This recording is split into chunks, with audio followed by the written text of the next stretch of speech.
नमस्कार दोस्तों, आज फिर आपके भारतीय संविधान के अंतर्गत में मौलिक अधिकारों की जो व्याख्या की जा रही है, उस व्याख्या में मैं आज मौलिक अधिकारों के अंतर्गत में जो दूसरा अधिकार है, स्वतंत्रता का अधिकार, उन अधिकारों के बारे में चर्चा करने के लिए आज फिर मैं आप लोगों के बीच में उपस्थित हुआ हूं।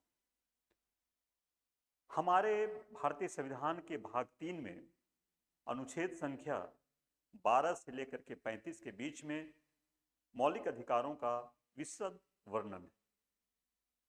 इसी कड़ी में मैंने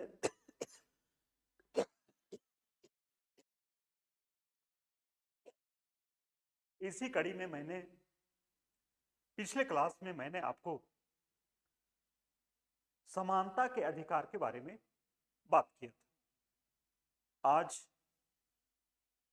दूसरा मौलिक अधिकार स्वतंत्रता के अधिकार के बारे में मैं आपको बताने जा रहा हूं। बहुत ही बिल्कुल सरल तरीके से मैं समझाने का आपको मैं प्रयत्न करूंगा। देखिए, हमारे संविधान में स्वतंत्रता का जो अधिकार है, वह स्वतंत्रता का अधिकार हमारा अनुच्छेद संख्या 19 से लेकर के 22 के बीच में है। मतलब स्वतंत्रता का अधिकार हमारे संविधान में 4 आर्टिकल व्यक्त करता है। आर्टिकल 19, आर्टिकल 20, आर्टिकल 21 और आर्टिकल 22। आर्टिकल 19 में हमें मूलभूत स्वतंत्रताओं के बारे में जिक्र मिलता है। मूलभूत स्वतंत्रताओं के बारे में हमें गारंटी प्रदान की गई है। वहीं आर्टिकल 20 में हमें जो है कि अपराधों के लिए दोष सिद्धि के संबंध में संरक्षण जो है मुझे प्रदान किया गया है। आर्टिकल 21 में प्राण एवं दैहिक स्वतंत्रता के बारे में हमें अधिकार मिला हुआ है। और आर्टिकल 22 में कुछ दशाओं में गिरफ्तारी और निरोध से संरक्षण प्राप्त है। तो ये हमारे 4 जो ये अधिकार हैं, ये 4 अधिकार हमें स्वतंत्रता के अधिकार को अभिव्यक्त कर रहा है। अब हम एक एक करके हम इन अधिकारों के बारे में विशद परिचर्चा आपके साथ में हम करने जा रहे हैं। अब यहां पे देखें, आर्टिकल 19, हम सबसे पहले आर्टिकल 19 के बारे में हम बात करने जा रहे हैं। आर्टिकल 19 हमें जो है मूलभूत स्वतंत्रताओं की गारंटी देता है। इसके बारे में हमारा जो है कि जिक्र कि मूलभूत हमें जो है कि कुछ मूलभूत स्वतंत्रताएं हमारे संविधान के द्वारा हमें प्राप्त है और उसके बारे में हम आपको बताने जा रहे हैं। कुछ मूलभूत स्वतंत्रताएं क्या हैं? तो सबसे पहले हमारा इसे 2 भागों में हम बांट सकते हैं। एक है जिसमें हमें अधिकार प्राप्त हो रहा है, हमें अधिकार प्रदान किया जा रहा है, अधिकार हमें जो है कि मिला है संविधान के माध्यम से। तो एक वो खंड है जिसके तहत में भारत के नागरिकों को ये अधिकार प्राप्त है।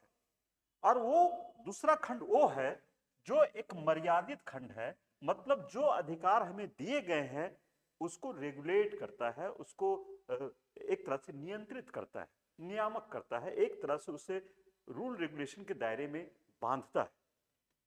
तो जो मूलभूत अधिकार जो हैं, वह मूलभूत अधिकार जो हमें प्रदान किए गए हैं, हमारे मूल संविधान में 7 प्रकार के मूलभूत अधिकारों की चर्चा है थी। लेकिन 1978 ईस्वी में एक संपत्ति का अधिकार जो आर्टिकल 1 का च के अंतर्गत था, उसे विलोपित कर दिया गया 44वें संविधान संशोधन 1978 के द्वारा। और आप जान रहे हैं कि उसे 300 का में ले जाकर के एक विधिक अधिकार अर्थात कानूनी अधिकार के तौर पर उसे परिणत कर दिया गया। आज हमें स्वतंत्रता के अंतर्गत में आर्टिकल 19 के अंतर्गत में मूलभूत अधिकारों की जो चर्चा है या बातें जो कही गई हैं, उसके अंतर्गत में 6 प्रकार के मूलभूत अधिकार हमें प्राप्त है।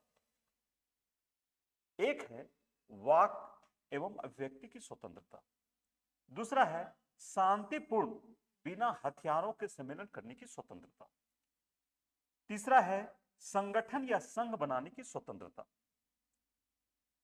चौथा है भारत में आबाद संचरण करने की स्वतंत्रता, अगला है भारतीय राज क्षेत्र में कहीं भी निवास करने तथा बस जाने की स्वतंत्रता। चा का जैसे मैंने जिक्र किया कि विलोपित कर दिया गया है, और ये चा को विलोपित करके अब इसे ले जाया गया है कहां पर? ये कब विलोपित किया गया, फिर से एक बार हम बता दें तो इसे विलोपित किया गया 1978 ईस्वी में। एक संविधान में संशोधन किया गया था, 44वां संविधान संशोधन किया गया, और इस संशोधन के माध्यम से ये जो संपत्ति का अधिकार है इसे विलोपित कर दिया गया। हमारे संविधान में संपत्ति का अधिकार मौलिक अधिकारों के अंतर्गत में दो जगह पर चर्चा था।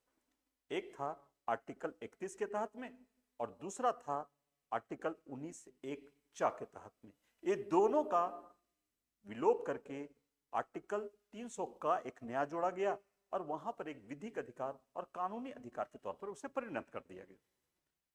हमारा 7वां जो अधिकार है वह है उपजीविका की स्वतंत्रता। उपजीविका की जो स्वतंत्रता है इसके बारे में जो है कि हमें जो है कि इसमें जो है कि हमें बताया गया। अब हम एक एक करके हम फिर से अब हम लोग चलेंगे। सबसे पहले हम 19 के बारे में, 19(1) क के बारे में हम लोग बात करने जा रहे हैं। तो देखिए हमारा 19(1) क क्या कहता है, इस पर हम थोड़ा सा चर्चा करें, डिटेल में हम चले। देखिए हमारा आर्टिकल 19(1) क क्या कहता है, या 19(1) A, हम इसे इंग्लिश में लिखें तो 19(1) A कह सकते हैं। देखिए इसमें साफ साफ कहा गया है कि भारत के सभी नागरिकों को वाक एवं अभिव्यक्ति की स्वतंत्रता की गारंटी है या उसे प्रदान की जाती है। कौन से आर्टिकल के तहत में? तो 19(1) का के तहत में भारत के सभी नागरिकों को, इस देश में रहने वाले सभी नागरिकों को, ये विदेशियों को प्राप्त नहीं है, सभी नागरिकों को वाक एवं अभिव्यक्ति की स्वतंत्रता प्रदान की जाती है या उसकी गारंटी प्राप्त है। अब ये वाक और अभिव्यक्ति की जब हम बात करते हैं, वाक का मतलब क्या है? बोलना। इसके मतलब यह है कि हमारे जो अपने जो विचार हैं या हमारे दृष्टिकोण हैं उसे हमें व्यक्त करने का अधिकार है।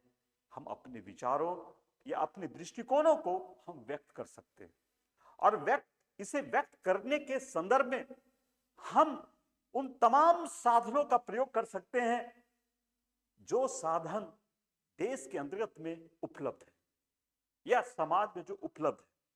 तो अपने विचारों एवं दृष्टिकोणों को व्यक्त करने का हमें अधिकार है, और विचारों को व्यक्त करने के लिए हमारे पास जितने भी साधन हैं उन सारे साधनों का हम उपयोग कर सकते हैं। और इसी के तहत में हम कई चीजें जो है कि एग्जाम्पल में हमारा आ जाता है कि हमें क्या क्या अपने विचार और अभिव्यक्ति को व्यक्त करने के संदर्भ में हमारे पास क्या क्या साधन हैं। तो हमारे पास साधन है, इसी के अंतर्गत में प्रेस की स्वतंत्रता आ जाती है। हमारे संविधान में प्रेस की स्वतंत्रता की बात नहीं है, लेकिन 19(1) क के तहत में सुप्रीम कोर्ट ने इस बात को माना है कि 19(1) क के तहत प्रेस की स्वतंत्रता उसमें निहित है, अर्थात जो प्रेस को आजादी मिली हुई है वह आर्टिकल 19(1) क के तहत में प्राप्त है। इसी के तहत राष्ट्रीय ध्वज फहराने का अधिकार भी हमें प्राप्त है। 2004 में नवीन जिंदल ने केस किया था और सुप्रीम कोर्ट ने इस बात को स्वीकार किया। तो राष्ट्रीय ध्वज फहराने का अधिकार भी जो है वह हमारे वाक और अभिव्यक्ति की स्वतंत्रता के तहत है, क्योंकि जब हम झंडा फहराते हैं तो अपने आप को अभिव्यक्त करते हैं, हम अपने विचारों को अभिव्यक्त करते हैं, अपनी देशभक्ति को अभिव्यक्त करते हैं। इसी तरह जो हमारे वाणिज्यिक भाषण या विज्ञापन की जो बातें हैं, अगर मैं कोई प्रोडक्ट बनाता हूं, कोई कंपनी बनाता हूं, उसके संदर्भ में मैं बात रख सकता हूं, चाहे मैं होल्डिंग लगा सकता हूं या विज्ञापन दे सकता हूं, टीवी पे दे सकता हूं, रेडियो में दे सकता हूं, वो भी हमारा वाणिज्यिक भाषण हमें जो है 19(1) क के तहत में हमारा सम्मिलित होता है। पुनः जानने का अधिकार, जानने का अधिकार, किसी भी चीजों को जानने का हमारा राइट है। हम वो सारी चीजें जो है, हम क्या हो रहा है देश में, कहां क्या हो रहा है, उसकी जो उत्सुकता है, उन सारी चीजों को हमें जानने का अधिकार है। इसी तरह मतदाता को सूचना का अधिकार, यहां मतदाता को सूचना का अधिकार मतलब यह है कि जो हमारे जो प्रत्याशी होते हैं चुनाव में, हमारे जो प्रत्याशी खड़े हो रहे हैं, चुनाव का जो कैंडिडेट होता है, प्रत्याशी है, इस प्रत्याशी की शिक्षा कितनी है, इसका जो है संपत्ति कितनी है, या ये कोई क्रिमिनल तो नहीं, सजा भोगती तो नहीं, इसका एफआईआर कितना है, ये सारी चीजें इससे संबंधित मतदाता को राइट है कि वो जाने। वह भी आर्टिकल 19(1) के दायरे के अंतर्गत में आता है। पुनः चुप रहने का अधिकार, ये राष्ट्रगान के संदर्भ में दिया गया। चुप रहना भी हमारा राइट है, यह भी हमारी अभिव्यक्ति का एक स्वरूप है। हमें नहीं बोलना है तो हमें नहीं बोलने की हमें आजादी होनी चाहिए। ये भी हमारा जो है चुप रहने का अधिकार भी 19(1) के तहत है। सूचनाओं, समाचार पत्रों को हमारा जो है जानने का जो अधिकार है, ये भी हमारा जो है 19(1) के तहत है। विदेश जाने का अधिकार भी इसमें शामिल है। आर्टिकल 21 में भी विदेश जाने का अधिकार हमारा प्राण एवं दैहिक स्वतंत्रता के अंतर्गत में शामिल होता है। पुनः इलेक्ट्रॉनिक मीडिया द्वारा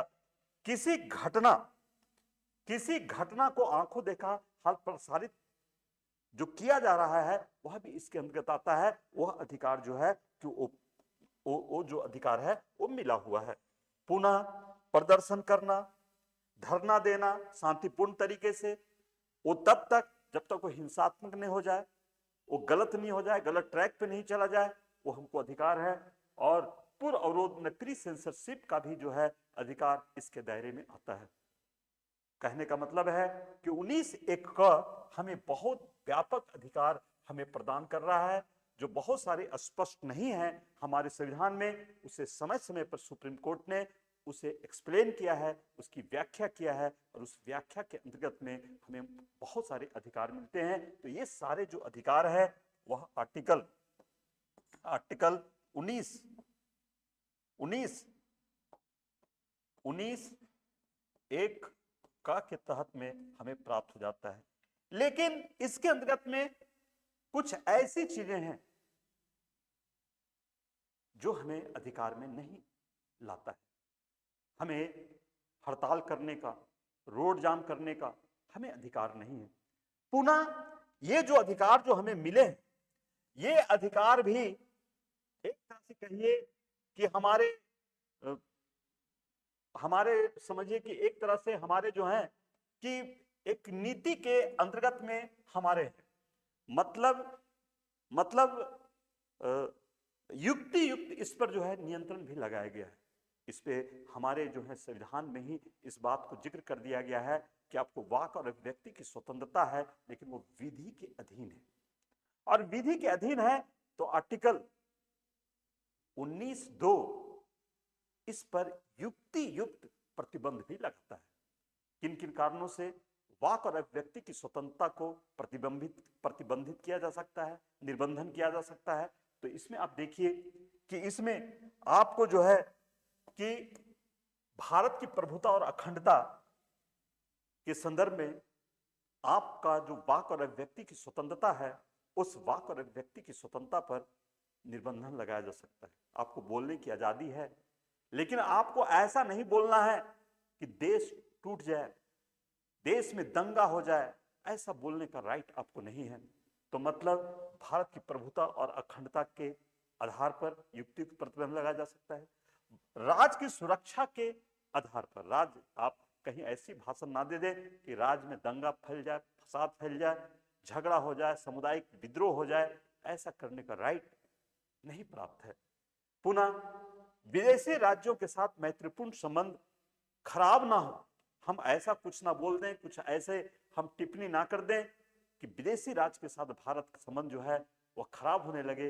इसके लिए भी युक्ति युक्त प्रतिबंध जो है 19(2) आर्टिकल 19(2) के तहत में आप लगाया जाता है और ये एक तरह से मर्यादित खंड है। इसमें निर्बंधन जो है कि लगाया जा रहा है। वाक और अभिव्यक्ति की जो स्वतंत्रता प्राप्त है वो वाक और अभिव्यक्ति की स्वतंत्रता पर युक्ति युक्त निर्बंधन लगाया जाता है। उसमें आपका है लोक व्यवस्था कहीं आपका चरमरा ना जाए, इसके लिए भी आपको ध्यान में रखना है कि वाक और अभिव्यक्ति आपकी वाक और अभिव्यक्ति से लोक व्यवस्था खराब ना हो जाए। इसी तरह शिष्टाचार और सदाचार के हित में, इसी तरह न्यायालय के अवमानना के लिए, इसी तरह मानहानि, किसी को हम गाली नहीं दे रहे, हमें बोलने और अभिव्यक्ति की आजादी है। इसका मतलब ये नहीं है कि मैं किसी को गाली दूं और मैं कहूं कि मुझे बोलने की आजादी है, तो ये हमारे संवैधानिक नहीं हो सकता है। इस पर युक्ति युक्त प्रतिबंध जो है कि हमारे संविधान ने लगाया है। इसी तरह किसी अपराध को बढ़ावा देने के संदर्भ में हम बोल नहीं सकते। हम ऐसा ना बोलें कि लोग अपराधी बन जाए या कोई आपके वक्तव्य से अपराध कर बैठे। इसलिए वाक और अभिव्यक्ति की स्वतंत्रता हमें प्राप्त है, लेकिन वाक और अभिव्यक्ति की जो स्वतंत्रता हमें प्राप्त है वह एक दायरे में है और इस पर युक्ति युक्त प्रतिबंधन हमें आर्टिकल 19(2) लगाता है। मतलब यहां पर यह है कि 19(1) का हमें अधिकार दे रहा है, तो 19(2) जो है इस पे प्रतिबंध लगा रहा है। 19(1) हमें अधिकार दिया तो 19(2) जो है इस पर प्रतिबंध लगाया, और ये प्रतिबंध किन आधारों पर है उसके बारे में हमने देखा। अब हम आगे बढ़ते हैं और हम देखते हैं कि आगे हमारा जो है 19(1) ख क्या राइट हमें दे रहा है। हम एक एक करके सारे अनुच्छेदों पर हम थोड़ा सी बात कर लें।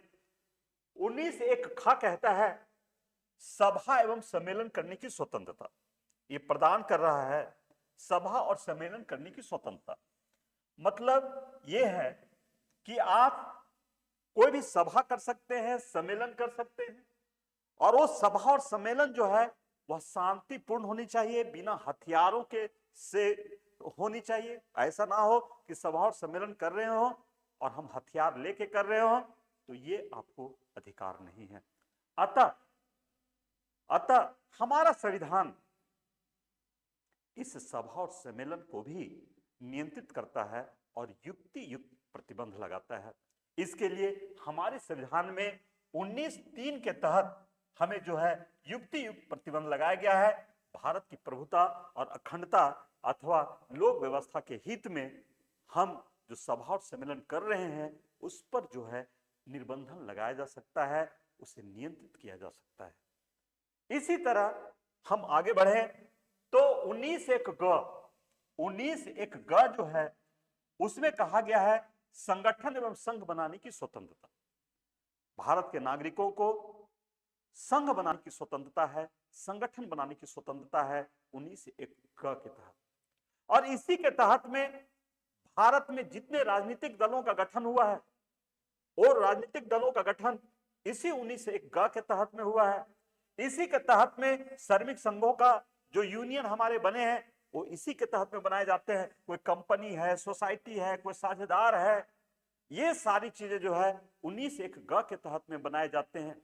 हमें बनाने का राइट है, हमें संघ बनाने का राइट है, लेकिन संघ भी हमारा जो है संविधान के दायरे में होने चाहिए। उस पर भी युक्ति निर्बंधन लगाया जा सकता है और उसका कारण हो सकता है 19(4) के तहत में इस पर जो है युक्ति युक्त प्रबंधन या निर्बंधन लगाया जा सकता है। और यह है भारत की संप्रभुता अखंडता के दृष्टिकोण से, लोक व्यवस्था के दृष्टिकोण से और सदाचार के हित में आर्टिकल 19(1) ग को 19(4) जो है वह नियंत्रित करता है, निर्बंधन लगाता है, उसे रेगुलेट करता है। आगे बढ़े तो आपका 19(1) घ जिसमें कहा गया है कि भारत के नागरिक भारत के किसी भी राज्यों में किसी भी जगह पर अबाध रूप से संचरण करने की स्वतंत्रता है, अर्थात आने जाने की उसे स्वतंत्रता प्राप्त है। कहीं भी वो जो है कि आ जा सकता है इस देश में, लेकिन यह जो स्वतंत्रता, किसी भी क्षेत्र में आने जाने की जो आपकी स्वतंत्रता है, इस पर भी युक्तियुक्त प्रतिबंध जो है लगाया जा सकता है। और आर्टिकल 19(5) जो है इस पर प्रतिबंध लगाता है, युक्तियुक्त प्रतिबंध लगाता है। और उसके पीछे कारण है, आपको साधारण जनता के हित में अगर लगता है कि आपके वहां जाने से, संचार करने से कोई घटना घटित हो सकती है, तो साधारण जनता के हित में आपको संचार करने पर, आने जाने पर, यात्रा पर आपकी लोग रोक लगा सकती है। और पुनः किसी अनुसूचित जनजाति के हित में भी आपको जो है कि वहां पर रोक लगा सकती है। मान लीजिए कि अंडमान निकोबार में कोई ट्राइब है, चारवा है या सेंटा क्लीज है, और आम पब्लिक के जाने से वहां पर उसको हानि होती है, क्षोभ होता है, तो वहां पर आपको रोका जा सकता है।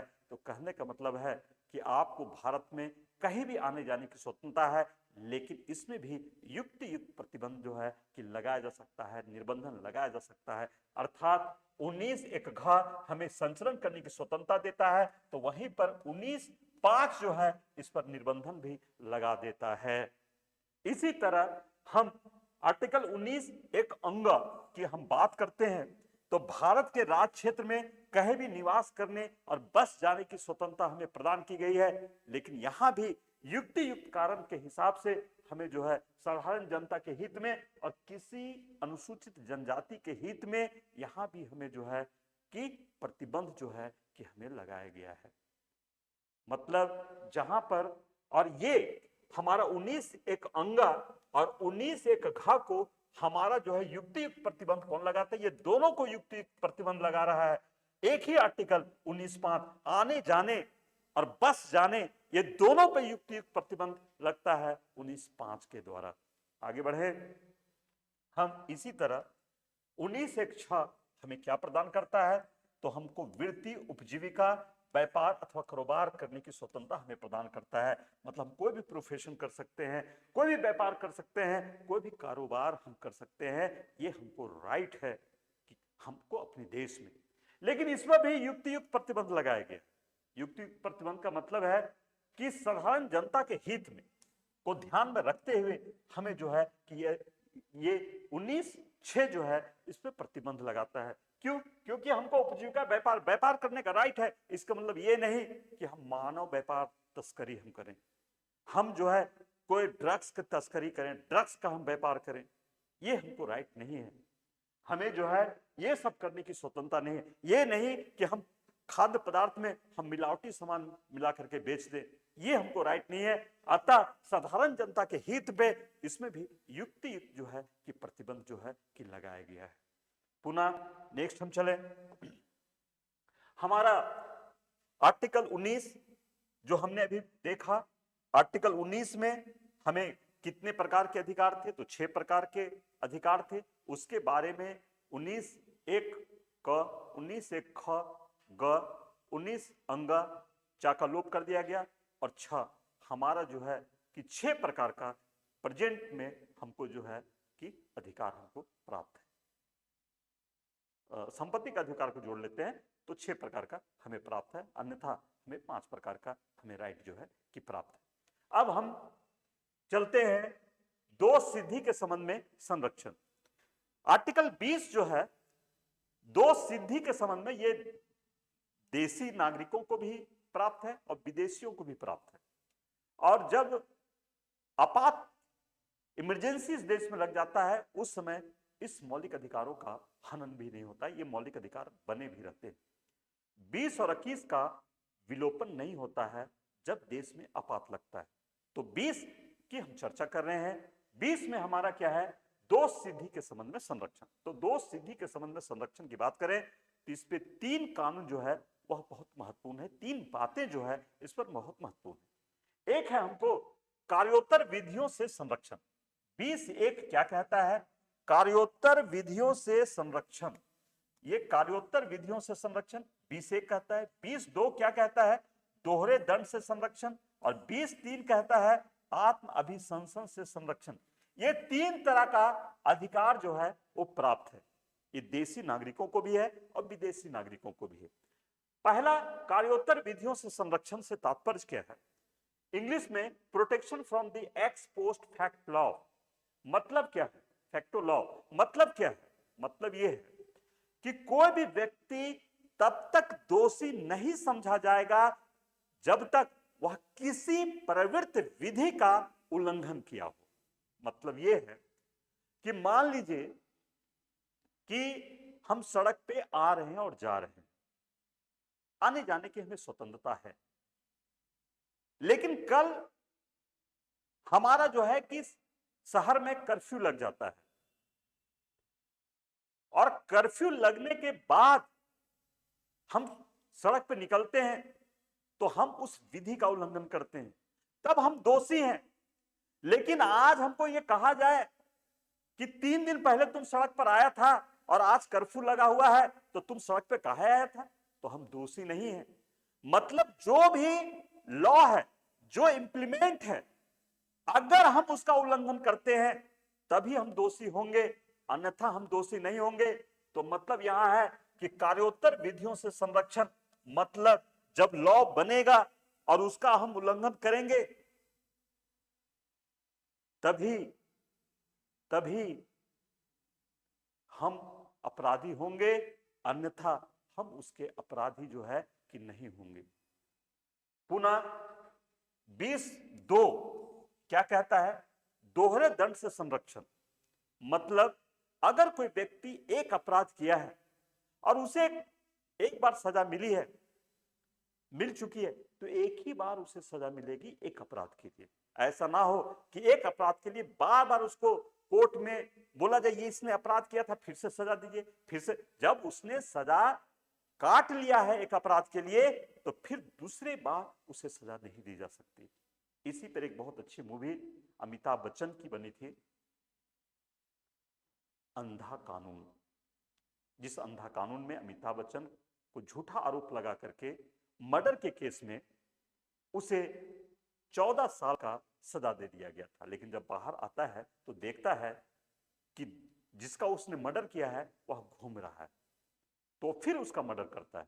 लेकिन अब पुलिस जो है किस जुर्म में उसे अपराधी मानेगा या उसे किस प्रकार से उसे फिर से अपराध उसको जो है कि दोषी ठहराया जाए, इस बात को लेकर के मूवी बनी। मतलब एक अपराध के लिए एक बार का सजा का प्रावधान है, वही है आपको दोहरे जोखिम, दोहरे दंड से संरक्षण या दोहरे जोखिम का सिद्धांत। पुनः 20(3) में है कि आत्म अभिशंसन से संरक्षण, प्रोटेक्शन फ्रॉम सेल्फ इनक्रिमिनेशन। मतलब यह है कि जो कोई अभियुक्त है उस अभियुक्त को स्वयं के विरुद्ध में साक्ष्य देने के लिए बाध्य नहीं किया जा सकता। लेकिन अगर कोई अभियुक्त स्वयं स्वेच्छा से अपराध को कबूल करता है और एक्सेप्ट करता है कि मैंने अपराध किया है, तो इस आर्टिकल का उल्लंघन नहीं माना जाता है। लेकिन अगर मैं विक्टिम, अगर मैं दोषी हूं, मैं अभियुक्त हूं और मुझे ही बोला जाए कि तुमने मर्डर किया है, तुम साक्ष्य दो, तो ये नहीं है हमारे कॉन्स्टिट्यूशन में। दूसरा, सेकंड पार्टी को सिद्ध करना है कि इसने मर्डर किया है। इसी के तहत में आपका सुप्रीम कोर्ट ने बोला कि जब कोई अभियुक्त है तो उसका जो है जैसे ब्रेन मैपिंग लेना, ये सब चीजें जो है इसके नहीं ले सकते हैं, इस कानून का उल्लंघन है। लेकिन इसके तहत में पुलिस जो है साक्ष्य जुटाने के लिए आपके नमूने ले सकते हैं, डीएनए फिंगरप्रिंट ले सकता है, आपके जो है कि ऑफिस है, घर है, कार्यालय है, वहां छापा मार सकता है और तथ्यों को, तार को जोड़ने के लिए, घटना के षड्यंत्र को जानने के लिए आपसे जो है कुछ भेद खुलवा सकता है, रिमांड पे ले सकता है। लेकिन आपको अपने खून और मर्डर के लिए आप अभियुक्त हैं तो आपको खुद साक्षी होने के लिए आपको दबाव नहीं डाला जा सकता है। ये जो है आत्म अभिशंसन से संरक्षण से संबंधित जो है कि हमारा प्रावधान है। नेक्स्ट आगे बढ़ते हैं तो हमारा आता है अनुच्छेद 21। और अनुच्छेद 21 जो है वह गारंटी देता है प्राण एवं दैहिक स्वतंत्रता का अधिकार का। किसी भी व्यक्ति को जीने का अधिकार है, और जीने के अधिकार में सिर्फ जीना नहीं है बल्कि उसको बहुत ही गरिमापूर्ण तरीके से जीने का अधिकार है। इस बात का गारंटी जो है कि हमारा आर्टिकल 21 कहता है, और इसके अनुसार से इसी के तहत में कोई भी व्यक्ति कहीं भी अपनी इच्छा से कहीं भी आ जा सकता है। उसे एकांतता का अधिकार है। एकांतता के अधिकार में जो वेश्याएं हैं उन्हें भी आप छेड़ नहीं सकते हैं, उसको भी एकांतता का अधिकार है। जेल में बंद जो कैदी हैं उनको भी सौहार्द से वंचित नहीं किया जा सकता है, वह प्राण एवं दैहिक स्वतंत्रता के अंतर्गत में आता है। पुनः इसी के अंतर्गत में जीविकोपार्जन का भी अधिकार आपके अंतर्गत में आता है। और इसी के तहत में बंधुआ मजदूर लोगों को 1976 ईस्वी में बंधुआ मजदूरी समाप्त किया गया था, लेकिन सिर्फ बंधुआ मजदूरी ही समाप्त करना पूर्ण नहीं था बल्कि इसके अंतर्गत में फिर से पुनर्वास भी किया जाना था, जो उसके गरिमामय जीवन के बारे में अभिव्यक्त करता है। और इसी के तहत में शिक्षा का अधिकार भी जो है आपको प्राप्त है। और शिक्षा का अधिकार भी जो है 6 वर्ष से 14 वर्ष के बालकों के लिए शिक्षा का अधिकार 2002 में 86वां संविधान संशोधन के तहत में प्रदान किया गया। और इसे शिक्षा के अधिकार को मौलिक अधिकार के तौर पर उसको बनाया गया है। तो शिक्षा का अधिकार 6 वर्ष से 14 वर्ष के बालकों के लिए है, और यह शिक्षा का अधिकार मौलिक अधिकार के अंतर्गत में है, आपको माने कि प्राप्त होता है, जो प्राण एवं दैहिक स्वतंत्रता के अंतर्गत में आता है। पुनः इसी के अंतर्गत में घायल व्यक्ति का उपचार डॉक्टर तुरंत करे, यह भी प्राण एवं दैहिक स्वतंत्रता के अधिकार के दायरे में हमारा आता है। लेकिन कुछ चीजें, व्यापार हमें करने का राइट है तो रोड पर व्यापार करने का हमको राइट नहीं है। इसी तरह धूम्रपान करने का अधिकार हमें नहीं है।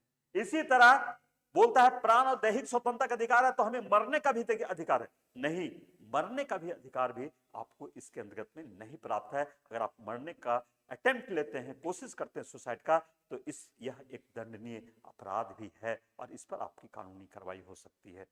तो ये हमारा जो है प्राण और दैहिक स्वतंत्रता का अधिकार है, और उसी में आर्टिकल 21 में ही कहा गया है कि व्यक्ति को प्राण और दैहिक स्वतंत्रता का अधिकार है, और अगर उसके प्राण हरने हैं तो विधि द्वारा स्थापित प्रक्रिया से ही उसके जीवन के अधिकार से उसे वंचित करना पड़ेगा।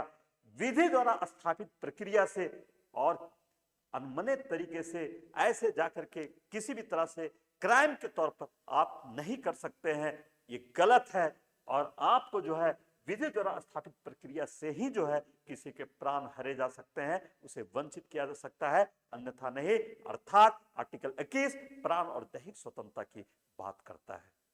अब हम आगे बढ़ते हैं और चलते हैं आर्टिकल 22 की तरफ। आर्टिकल 22 क्या कहता है, इस पर हम फोकस करें। आर्टिकल 22 कहता है कि कुछ दशाओं में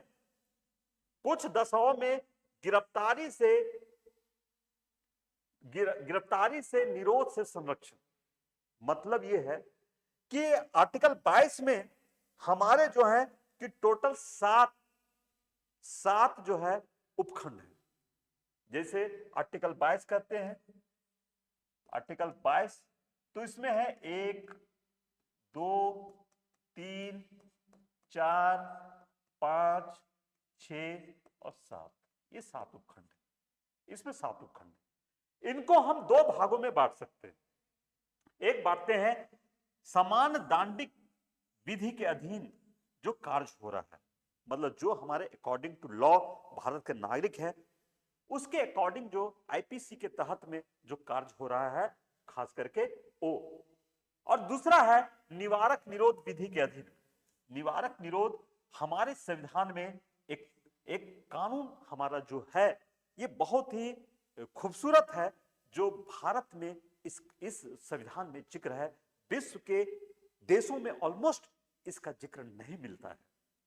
और ये निवारक कानून तब लागू किया, समान अवस्था में भी लागू है, और जब देश में आपात स्थिति उत्पन्न होती है उस समय भी ये लागू है। समान स्थिति में इसको लागू इसलिए किया गया है ताकि देश हमारा सुरक्षित रहे, लोग जो है क्राइम करने से, कोई घटना करने से डरे और देश सुरक्षित हो। इसके लिए निवारक निरोध कानून जो है हमारे देश में इंप्लीमेंट में है, और इससे संबंधित कई कानून हमारे देश में बने भी हैं। चले हम दोनों के पक्षों पर हम बात करते हैं। हमारा समान दांडिक विधि के अधीन में अगर हम बात करते हैं तो इसमें आर्टिकल 1, 22 का 1 और 22 का 2 जो है इसके अंतर्गत में आता है। मतलब हमने यहाँ पे 7 आर्टिकल के बारे में, उप आर्टिकल के बारे में बात किया था, उसमें हमारा ये 2 आर्टिकल जो है वह समान दांडिक विधि से है। इसमें हमें क्या है, 4 बातें इसमें विशेष तौर पर हमें जो है कि समझना है। इसमें हमें पहला चीज है गिरफ्तारी के कारण और जानने का अधिकार। जब आपको पुलिस पकड़ने के लिए आता है तो आर्टिकल 22(1) के तहत में हमें राइट है हमें गिरफ्तार जो किया जा रहा है उसे गिरफ्तार क्यों किया जा रहा है। इसलिए जब आपको गिरफ्तार करने के लिए पुलिस आए तो आप नोटिस दिखा सकते, आप नोटिस देखने का राइट है, पुलिस को दिखाना पड़ेगा, उसको बताना पड़ेगा कि आपको क्यों गिरफ्तार किया जा रहा है। तो गिरफ्तारी के जानने का अधिकार है। दूसरा, अपने विधि व्यवसाय से, अपने पसंदीदा विधि व्यवसाय से परामर्श करने और बचने का भी अधिकार आपको है। और गिरफ्तारी के 24 घंटे के अंदर निकटतम मजिस्ट्रेट के समक्ष में गिरफ्तार व्यक्ति को उपस्थित करना पुलिस का काम है। लेकिन इसमें जो आने जाने का जो यात्रा है, जो रोड है, वो उसकी अवधि, जो यात्रा करने की अवधि होगी वो इसमें नहीं जुड़ेगा।